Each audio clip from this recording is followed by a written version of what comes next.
اگر میرے مصطفیٰ کے لب تجھ سے نہ لگے ہوتے میں تجھے کبھی نہ چومتا. میں تجھے اس لیے چوم رہا ہوں کہ تیرے اوپر جو ہے وہ میرے مصطفیٰ کے لب لگ چکے ہیں. یہ جناب عثمان عمر فاروق رضی اللہ تعالیٰ عنہ کا عقیدہ. حضرت عثمان غنی کا ذکر خیر ہم پڑھتے ہیں تو دنگ رہ جاتے ہیں کہ حضرت عثمان غنی کو جب آقا علیہ السلام نے سفیر بنا کر بھیجا کفار مکہ کے ساتھ اور قریش مکہ کے ساتھ مذاکرات کرنے کے لیے آئے. کفار مکہ نے پیشکش کی کہ عثمان باقی جو آپ کے ساتھی ہیں اور آپ کے نبی ہیں ان کو تو ہم نے منع کر دیا ہے, روک دیا ہے, کم از کم آپ تو آ چکے ہیں. اور حضرت عثمان غنی رضی اللہ تعالیٰ عنہ صحن کعبہ کے اندر موجود ہیں.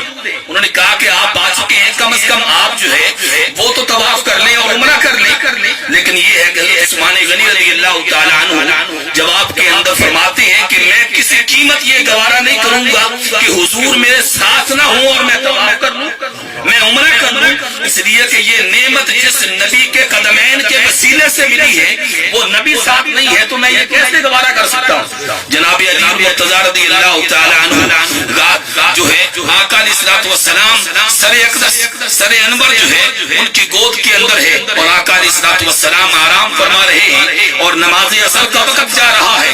اور میں کبھی کبھی سوچتا ہوں کہ شاید اعلیٰ حضرت بھی روحانی آنکھ سے وہ منظر دیکھ رہے تھے اور اعلیٰ حضرت عظیم البرکت نے جب یہ منظر دیکھا اور آقا علیہ الصلوۃ والسلام کی نیند پر مولا کائنات نے اپنی نماز عصر کو قربان کر دیا تو اعلیٰ حضرت کہتے ہیں کہ مولا علی نے باری تیری نیند پر نماز, مولا علی نے باری تیری نیند پر نماز, وہ بھی عصر جو سب سے اعلیٰ قدر کی ہے. اور پھر آخر پہ کہتے ہیں کہ ثابت ہوا کہ جملہ فرائض فروع ہیں, ثابت ہوا کہ جملہ فرائض فروع ہیں.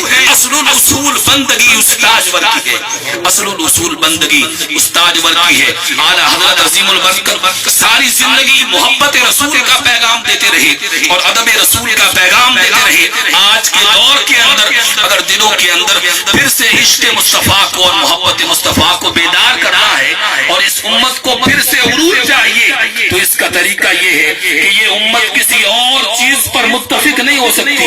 اگر امت کسی چیز پر متفق ہو سکتی ہے تو وہ مقام مصطفیٰ ہے. یہ امت کے لیے نقطہ ارتکاز ہے جس پر امت کی وحدت ممکن ہے.